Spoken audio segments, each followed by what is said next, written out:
날씨가 화창합니다. 우리는 어느덧 가을의 중간에 서 있습니다. 아무나 여러분께서는 한 해를 잘 사셨을 거래요. 이 가을의 인생을 좀 알뜰하게 잘 마무리해서 여러분이 훗날 큰 회항을 하시는데 결정적인 그런 원인을 제공할 수 있는 좋은 계기가 되시기 바랍니다. 오늘은 불신을 극복하는 삶이다 라는 그런 제목으로 말씀을 드리겠습니다. 법구경에 보면 거짓말을 하면 지옥에 가까워진다. 우리가 살다가 보면 이런저런 꼭 이야기를 이 거짓말을 하고 싶어서가 아니라 자연스럽게 거짓말이 섞인 그런 말을 할 수가 있습니다. 그런 거짓말이라도 거짓말을 하면 지옥에 가까워진다. 아주 어렵고 괴롭고 힘든 그런 지옥의 세상에 가까워진다. 거짓말을 하고도 안 했다고 하면 요새 텔레비 보면 묶여 들어가는 분들 한결같이 안 했다고 들어가면 뻔하게 몇 년을 조이 살 뿐도 당당하게 아주 떳떳하게 안 했다 합니다. 처지가 그러니까 그럴지 몰라도 그렇게 거짓말하고도 안 했다고 하면 그 뒤에 두 가지 죄를 함께 받나니 죄를 받아도 두 가지 죄를 한꺼번에 받는다는 거예요. 스스로 제 몸 끌고 지옥에 간다. 스스로 자초해서 지옥에 가듯이 그렇게 간다고 합니다. 어쨌든 흔히 불신하는데 불신의 그 근본 원인이 바로 거짓말이다 할 수가 있겠습니다. 우리는 아주 어려운 시대를 살고 있어요. 역사적으로 봐도 아주 난세 때나 볼 수 있는 이 정황들을 느끼면서 살아가고 있는 것이 요즘의 한국인들이 아닐까 하는 그런 생각도 해봅니다. 요즘은 흔히 말 그대로 불신시대다, 불확성의 시대다라고 할 수가 있겠어요. 믿을 수 없는 시대고 장래에 대한 확실성이 없는 시대를 우리는 살아가고 있어요. 그야말로 한치 앞도 내다볼 수 없는 오리무중의 하루하루를 살아가고 있다고 해도 과언이 아닐 겁니다. 거의 불신시대의 극치가 요즘이 아닌가 하는 그런 생각을 할 때도 있습니다. 그런 불신의 주범은 뭐냐? 바로 말이고 거친 행동이 돼요. 그래서 말에 늘 주의하고 조심하면서 거친 행동을 가급적이면 안 하시는 게 좋습니다. 우리 한반도 주변은 일촉즉발의 위기 상황에 놓여 있어요. 그야말로 일촉즉발이래. 짜릿하면 그냥 낭떠러지게 떨어지듯이 막 지옥에 그냥 떨어지듯이 아주 위기 상황을 이 고개사가 줄타는 분이 아슬아슬하게 줄타듯이 그렇게 살아가는데 비유하시는 그런 분도 있습니다. 그런 어려운 그런 시대를 우리는 살아가고 있습니다. 여러분 너무 잘 아시겠지만 이북에서의 핵무기 개발행위나 남북 한일의 말싸움 할 때는 아이고 저런 말을 써도 되나? 저렇게 우리가 추락되고 있나? 아니 남북 한이 어쩌면 저렇게 철천지 원수가 돼 있나? 하는 그런 생각을 느낄 때가 많이 있을 거래요. 그런데 요새 또 미국 대통령인 그 트럼프 대통령인가, 그분이 그 상당히 거친 말을 하는 것 같아요. 뭐 막말도 하고.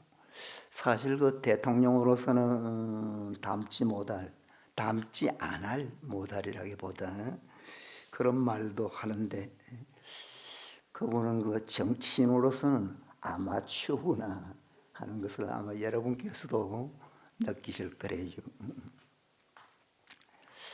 어쨌든 그 한반도를 향해서 그 말이 오갈 때 보면 참 안타깝다, 답답하다, 그런 것을 느끼는 분이 아마 저뿐만 아니라 여러분은 더 깊게 속속들이 느끼실 것입니다.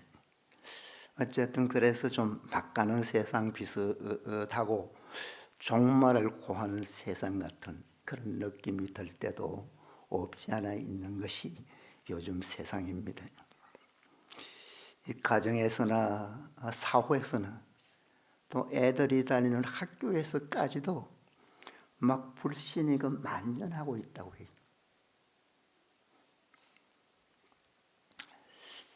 뭐 가정에서도 여기에 계시는 여러분은 아마 안 그럴 거래요. 가정에서도 흔히 아내가 남편을 믿지 못하고 이 남편이 아내를 믿지 못하고, 그래서 이 은행 통장도 각각 가지고 있다고 하대. 여기도 그런 분이 있어요. 한 이불 속에 살면서 두 집 살림을 하는 셈이지. 옛날 어른들이 이런 이야기를 들으면 깜짝 놀라실 거예요. 사실은 그 편리한 점도 있어요. 지금 시대가 또 그렇게 만들 수 있어요. 그러나 어쨌든 그 두 집 살림하듯이 통장을 가지는 것은 부부간의 그 사랑, 믿음이 그만큼 거믹한 집안이다, 그렇게 본다고 합니다. 혹시 그런 분이 계시거든 한번 자상하게 양심 고백을 하십시오. 그런가 하면 여러분이 그 애들하고 흔히 그 대화가 안 된다 합니다. 애들하고 맞닿기도 좀 어렵지만 이야기를 하려고 해도 이야기거리가 없다는 거래요. 그래서 애들 뒷모습 보고 사는 그런 정도다, 그런 이야기도 보통 하는데, 어쨌든 그렇게 좀 불신이 되는 그런 사회에 우리가 살고 있다는 것은 참 안타까운 일이다, 그런 생각을 해도 좋겠습니다. 그런데 애들이 그 학교 와서, 심지어 어떤 애들은 선생님의 그 강의를, 가르침을 안 받으려고 한다는 거예요. 그래서 어떤 선생님이 들어오면 그냥 자는 채 하고 실제 코를 골기도 하고, 책 자체를 안 편다는 거예요. 그래도 요새는 어떤 세상인지 그거를 선생님이 감히 큰 소리로 나무랄 수가 없는 세상이래. 참 희한하지요. 어쨌든 그렇게 일반 통념으로서는 받아들이기가 어려운 그런 일들이 비일비재한 것이 요즘의 세상이다 합니다. 가정을 떠나서 사회를 보면 사회는 또 그래. 여기에 우리 저쪽에 봉화 오전에 어떤 그 서울에서 이 귀촌하신 그 분은 농어민 후계사를 잘 양성해서 풍요로운 농촌을 만들겠다는 그 이야기를 듣고 여기에 정착했다는 거래. 그래서 돈도 내고 이리저리 땅도 좀 사가지고 그렇게 한 10여 년 살았는데, 그간 장가도 못 가고 오히려 막 빚더미에 올라가 있다는 거예요. 그래서 이러지도 저러지도 못해서 언젠가는 남몰래 이 밤보찜을 밤에 살짝이 동네 사람도 모르게 보찜 싸야 될 판이다. 그런 이야기를 하는 것을 내 들었습니다. 어쨌든 그런 세상이라 참 안타깝다는 그런 이야기를 많이 하는데, 어쨌든 여러분께서는 마음 그러실 텐데 잘 사시기 바랍니다. 그런데 보통 사람들만 그러냐? 우리 스님들까지 덩달아 가지고 그런 분들이 있어요. 얼마 전에는 뭐 조계종은 그 총무원장 선거한다 해서 그 조계사 주변에서 뭐 매일 데모하고 뭐 과격한 시위를 하고 했다고 해요. 그런 분들이 스님으로 봐서는 대체적으로 범법자래. 즉 세속 사람으로서는 하등에 그 뭐 범죄가 아닌데 스님으로 봐서는 징계를 받고 공권정지 뭐 얼마를 받고 해서 스님으로서 구실을 못하는 그런 그런 분들이라고 해요. 그런가 하면 이제 개중에는 스님들 남봉꾼이 있습니다. 웃기지. 그런데 이건 내가 이야기하기는 조금 못하지만 이 축수사 출신 스님도 거기 끼었더라는 거래요. 그런 그 스님들 문제 스님들 사이에 이제 반사회적인 반인륜적인 그런 데모 전문꾼이 있다네요. 그런 분들은 또 돈을 받아가면서 데모를 한다는 거래요. 어쨌든 그런 분들이 뭐 불교를 우회하고 종단을 우회한다고 크게 외치면서 막 시위도 하고 그 수단과 방법을 가리지 않고 막 난입하고 심지어 뭐 어쨌든 이야기 담기가 어려운 그런 짓들도 한다고 합니다.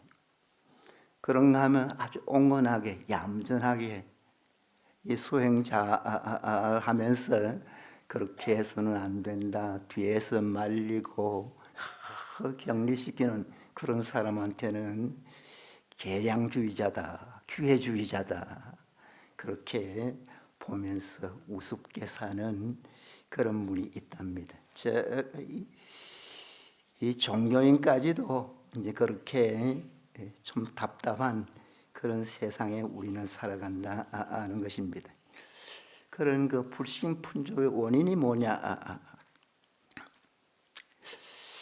이에 대한 정말 딱 부러지게 이것이다 그렇게 말하기는 어렵지만 대체적으로 이 사회 지도층들 종교인은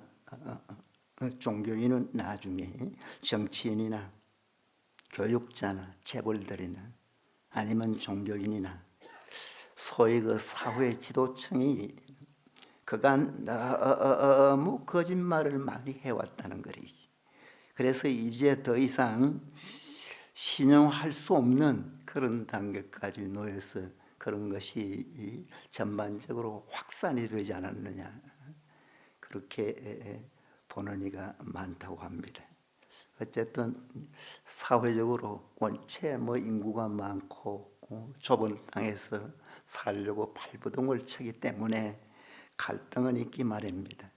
그러나 갈등이 있더라도 그냥 일반적인 보통 갈등,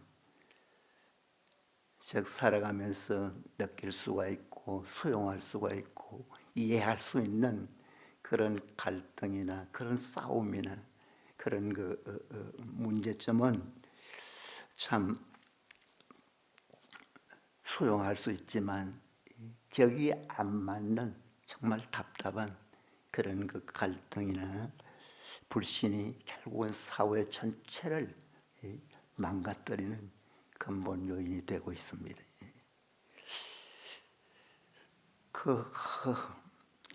이 속우화라고 있습니다. 뭐 초등학교나 중고등학교 시절에 여러분들 다 읽었던 그런 책인데 거기에 목동 이야기라고 있어요. 어떤 양치는 소년이 있었는데 늘 양치니까 좀 재미가 없었던가 봐요. 그래서 동민들을 좀 일깨워 주자. 이 동민들에게 좀 즐거움을 주자. 또 좀 장난을 한번 치자 하는 그런 생각을 가졌다고 해요. 그래서 그 양치다가 마을로 막 뛰어내려가지고 마을 사람을 놀라게 합니다. 성냥이가 나타났다는 거예요.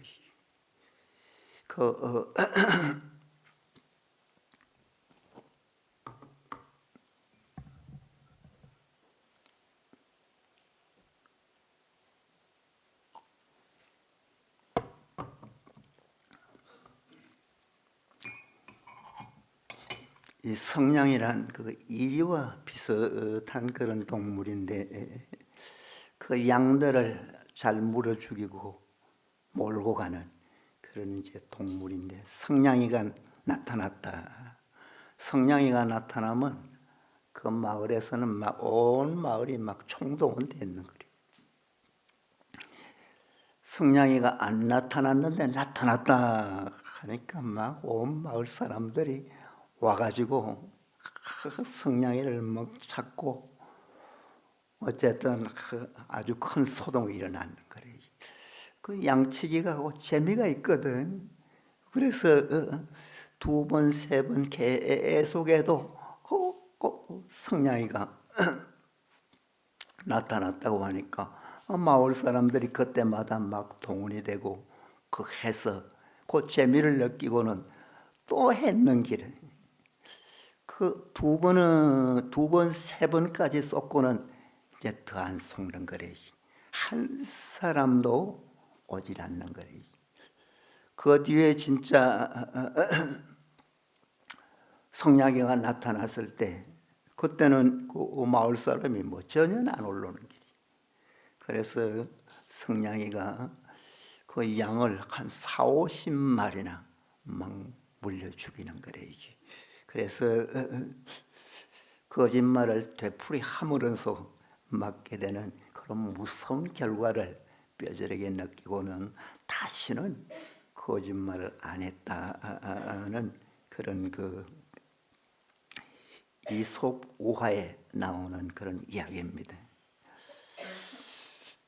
그 거짓말은 한 번 하면 또 할 수밖에 없는 그런 여러 속성이 있어요. 그래서 거짓말 한 말을 참말처럼 남에게 이해시키기 위해서는 7번을 거짓말을 해야 된다. 그런 말이 있어요. 그런가 하면 갈리브의 여행기라는 그런 소설을 쓴 유명한 제이 스위프트라는 사람은 20개의 거짓말이 필요하다. 이제 그런 말이 있습니다. 즉, 한 번 거짓말 한 것이 새끼를 치고 짖어 그렇게 20번까지 할 수밖에 없는 그런 정도까지가 되는 것이 거짓말이다. 즉, 하다가 보면 계속해서 하게 마련이다라는 뜻이겠습니다. 우리 초발심 자격문에도 수옥에 십계 등하여 선지지범 개차홀이라 그런 말이 있어요. 옥에 십계 등을 잘 받아서 지키되 때로는 이를 범하는 경우는 잘 가려서 해라. 이제 그런 뜻인데 적당하게 쓰면 아주 약이 되고 좋은 그런 결과를 낳기도 하는데 이 거짓말도 그래요. 아주 적당하게 또 경우에 따라서는 부득이해서 해서 약효가 나듯이 좋은 결과가 일어날 수 있는데 그러나 어쨌든 거짓말은 설사 그렇더라도 안 하는 것이 좋다. 이제 그런 생각을 하시면 좋겠습니다.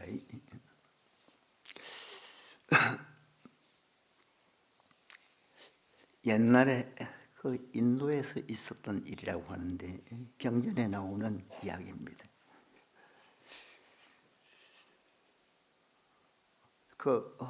당시에 어떤 나라에 불가사라는 그런 그 왕이 있었다고 해요.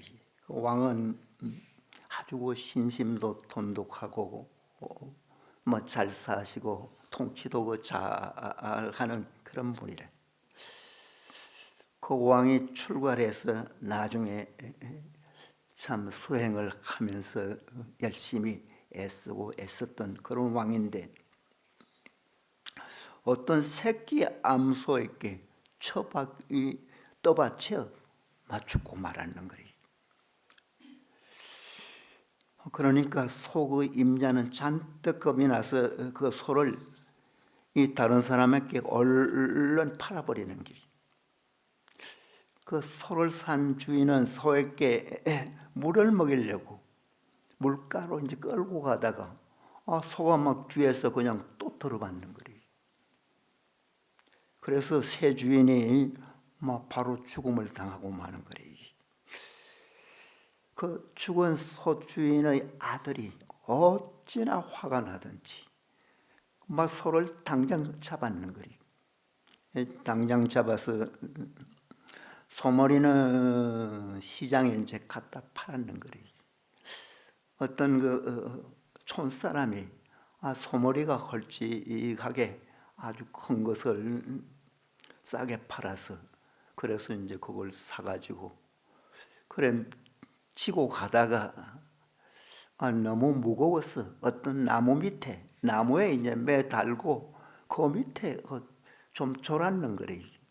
조는 순간 소머리가 떨어지는 거예요. 그러다가 또 한 사람이 죽는 거예요. 소 한 마리가 세 사람을 죽인 셈이에요. 이것은 필연 곡절이 있다 해서 이제 부처님에게 가서 이런 일이 있는데 도대체 어떻게 된 일입니까?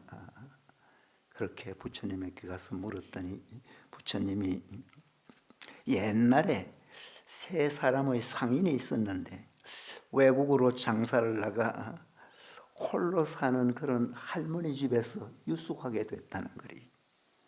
그 집은 그 여염집도 아닌데 좀 사정해서 돈을 많이 드릴 테니까 한 사흘 묵도록 해주십시오 하고 참 허가를 받고 있게 됐는데 보니까 할머니 혼자 계시는 길이 그 상인들이 처음 약속하고는 마음이 편했는 거리. 이 사흘간 잘 대접하고는 새벽에 막 세 사람이 도망을 쳤는 거리. 그 할머니가 일어나서 보니까 짐이 하나도 없거든요. 얼른 그분들을 막 따라가는 거리. 한 30리쯤 가서 겨우 막 발견을 하는 거리. 그 보고는 돈 내놔라. 돈도 안 주고 어떻게 갈 수가 있느냐. 돈도 충분히 여유 있게 주기로 했지 않느냐. 따지니까 돈을 받고도 또 받으려고 한다고. 오히려 참 옥박지르듯이 막 강하게 이야기를 하는 거예요. 그래서 할머니가 세 사람을 이길 수가 없는 거예요. 그 대노하면서 내가 언젠가는 너희들을 만날 것이다. 혹 내생이든 다음생이든 만나게만 만나면 꼭 갚을 것이다.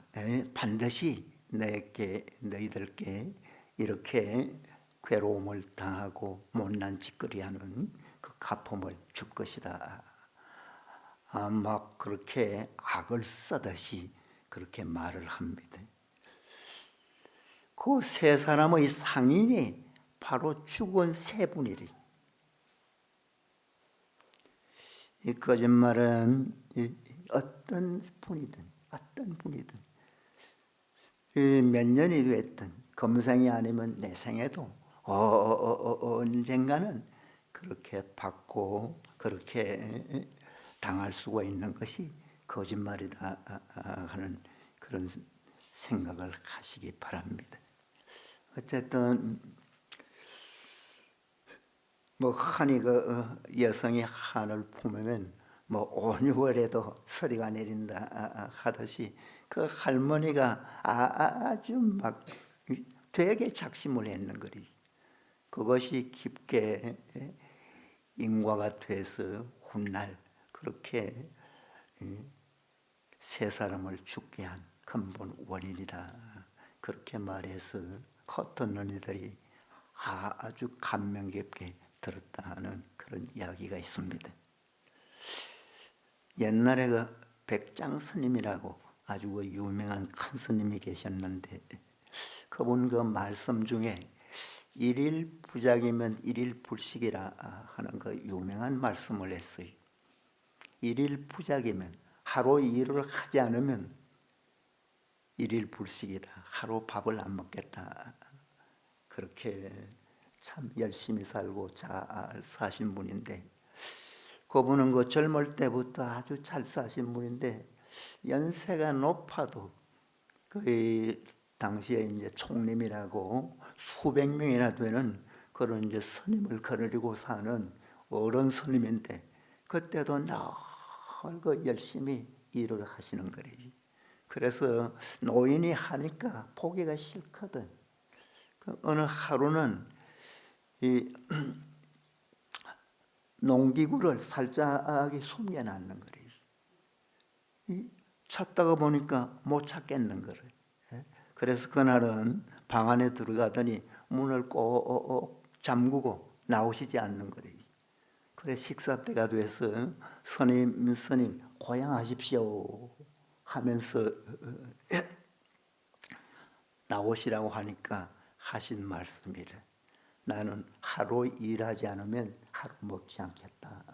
아주 그 유명한 말이죠. 여러분도 잘 사실 텐데 사실 그렇게 살았기 때문에 훗날 대선사가 돼서 일세를 풍미한 그런 분이 계십니다. 그분이 어느 날 설법을 하는데 설법을 잘 하고 그래 마치고 대중은 다 흩어졌는데 저 구석진 곳에 어떤 노인이 한 분 계시더라는 거래요. 그분은 그 법문할 때마다 와서 그렇게 듣는 그런 분이라. 그래 그 백장 스님이 가셔가지고 당신은 누구입니까? 하니까 저는 그 사람이 아니고 여우입니다 하더라는 거래요. 여시라고 하는 거래요. 여우가 어떻게 여기 와 계십니까? 500년 전에 이절에 주지한 주지스님이옵니다. 어떻게 여우 몸을 받으셨습니까? 하니까 그 어느 날 그 주지스님, 이제 큰 스님이라고 어떤 젊은 스님이 묻더라는 거래요. 공부를 한 사람도 인과에 매합니까? 인과에 어둡습니까? 그걸 묻더라는 거래요. 그러니까 그 스님이 참선을 잘해서 깨친 분은 아니지만 그래도 오랫동안 선방을 왔다 갔다 하신 분이라 귀동량은 많이 하신 분이래. 인과에 매하지 않는다, 어둡지 않는다고 했는 거래. 그 말 한마디 잘못해서 500년간 여우 몸을 받았다는 거래.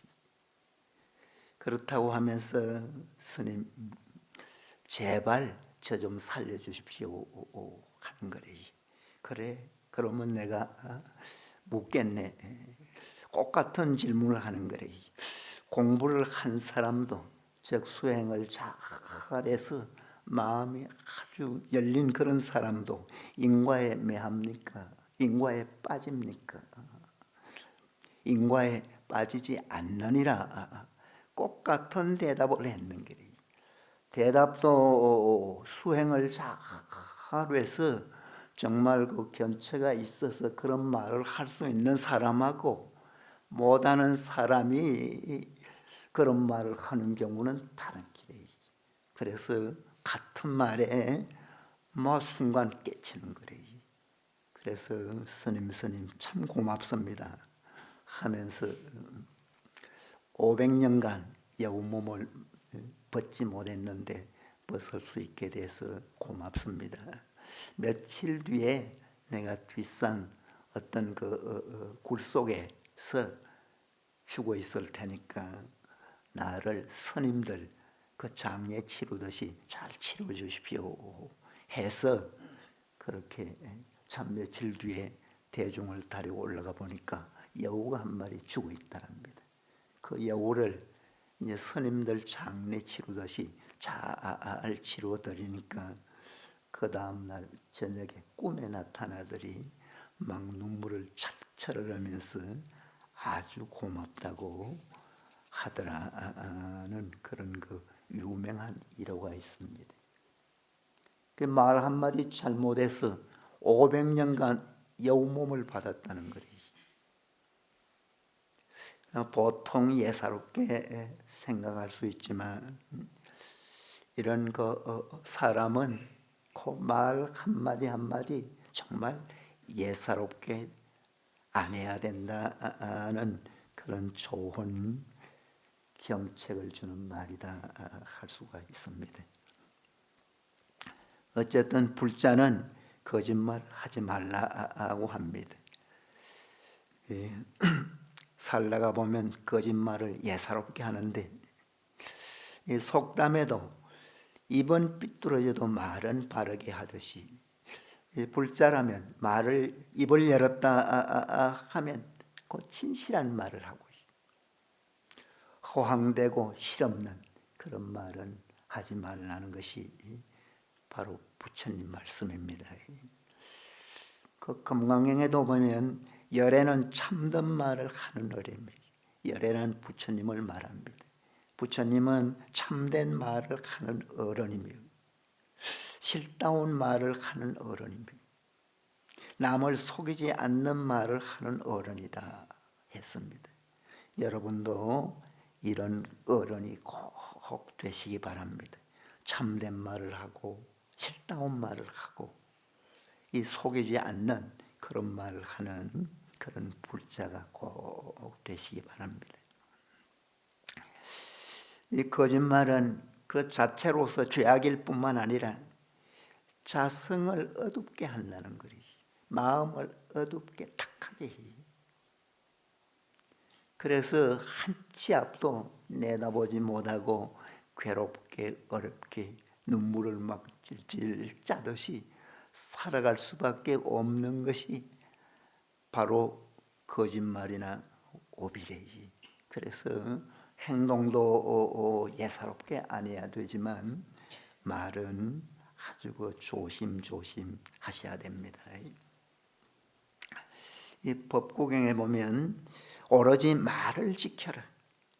무서운 불길 같은 입에서 나온 말이 내 몸을 태우고 만다. 일체 중생이 그 입에서 생겨나니 그 중생이 생겨난다는 것은 업으로 인해서 보통 사람이 태어나요. 일생을 살아가고. 그래서 그 입에서 생겨나니 입은 몸을 치는 도끼. 입은 자기 몸을 자기를 치는 도끼와 같아. 그런가 하면 칼처럼 상하게 할 것이다 했습니다. 칼로 막 찌르듯이 자기를 괴롭힐 수 있는 것이 바로 입이래. 한참 그 이야기할 때는 뭐 별로 참 관심 없이 마구 하지만 실제 내게 돌아오는 그 영향은 바로 도끼와 칼처럼 돌아온다는 거리. 코미디언이 이런 이야기 들으면 지금 못할 거래.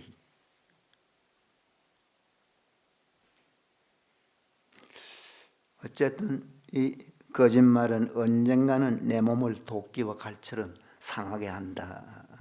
그런 말을 명심하기 바랍니다. 흔히 그 거짓말한다, 즉 망언한다고 하는데 그 망언에는 어떤 말이 있느냐? 진짜 망언이 있어요. 있는 것을 없다고, 없는 것을 있다고, 실제 온전하게 거짓말하는 것이 망언이고, 기억, 번지르르하게 피단결같이 그냥 그 형용사 부사처럼 아주 듣기 화사하게 하는 그런 말을 기어라고 하는데, 그런 말도 하지 말라는 거래요. 곧이곧대로 그대로 쓰는 것이 좋다는 거래요. 양설 두 가지 말, 여기 가서는 이 말, 저기 가서는 저 말, 간에 붙었다, 썰에 붙었다, 그렇게 하는 그런 말도 가급적이면 하지 말고, 악구, 막 좀 포악한 말, 벼락 맞아 죽으라든지, 뭐 참 안 좋게 막 폭언을 폭탄 던지듯이 하는 그런 말 있죠. 들을 때는 남한테 좀 말 잘하는 것처럼 들릴지 몰라도 그런 말은 그 듣는 이에 따라서는 이 가슴에 비수보다 더히, 어쨌든 그렇게 추악한 말로서 남을 욕하고 막 분노케 하고 저주하는 말, 그런 말을, 즉 상대가 견디기 어려운 그런 말을 하지 말고 가급적이면 편안하게 괴로움 없이 들을 수 있는 그런 말을 하라고 합니다. 이 거짓말을 하면 10가지 해가 있다는 거예요. 10가지 해. 그 10가지 해가 뭐냐? 입에서는 악취가 난다는 거예요. 거짓말 많이 하면 그냥 입이 온통 뭐 입 전체가 더러워져. 그래서 남이 지나만 가도 이 구린내가 난다는 거예요. 그런 악취가 나고 선신이 멀리하고, 그런 사람은 선신이 자연스럽게 멀리한다는 거예요. 이 사람은 살다가 보면 이런 잘못, 저런 좀 부족한 점, 못난 점, 어리석은 점, 별 모습을 보이면서 살아갈 수가 있습니다. 그래도 무난하게 평소 선행과 덕행을 많이 하는 사람은 뭐 좀 잘못하더라도, 뭐 저지르도, 문제가 됐더라도 별 탈 없이 무난하게 그렇게 해결이 되고 일이 잘 돼가는데, 어떤 사람은 조금만 어때도 문제가 되고 묶여 들어가고 큰 소리 나오고 그 구설수를 입는 그런 사람이 있어요. 그런 사람은 평소에 선신이 멀리하기 때문이다. 즉 평소에 일거일동이 덕스럽지 못하고 복스럽지 못하기 때문이다. 그렇게 볼 수 있어요. 그래서 행동 자체도 잘해야 되지만 말을 잘해야 선신이 옹호합니다. 그런가 하면 망언은 바른 말을 하더라도 믿지 않음이, 늘 거짓말쟁이는 믿지 않아요. 뭐 아무리 좋은 말을 하더라도 아까 그 양치기 이야기처럼 결국은 믿지 않는 그런 못난이가 됩니다. 그런 사람은 어떤 지혜로운 모임에 참여할 수 없다는 거예요. 점잖은 모임, 지혜로운 모임, 거참 내놓으라 하는 그런 사람이 있는 곳에 어떻게 그 고개를 내밀겠어요?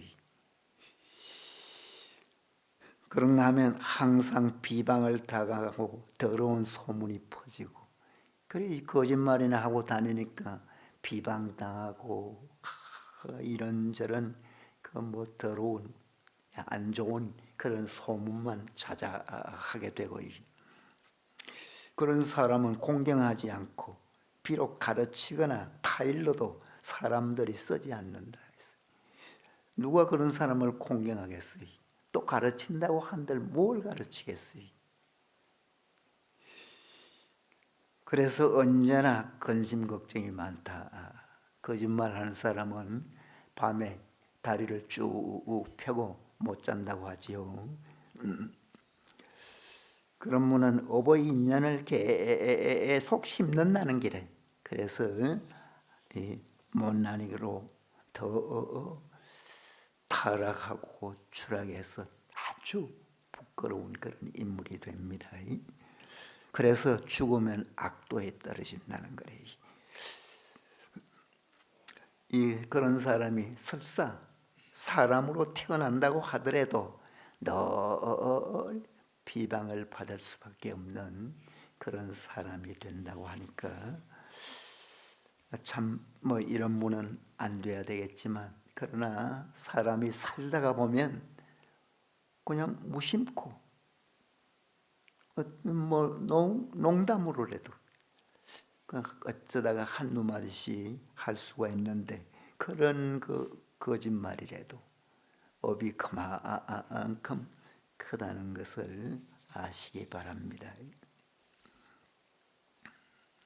그래서 항상 부드러운 말, 상냥한 그런 말을 하라고 합니다.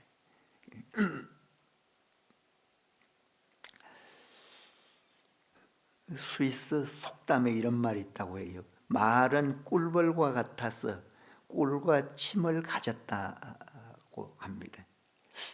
말을 잘하면 저 꿀처럼 아주 달콤하고 우리를 이롭게 하지만, 잘못하면 벌의 독침과 같이 사람을 해친다는 거래요. 그만큼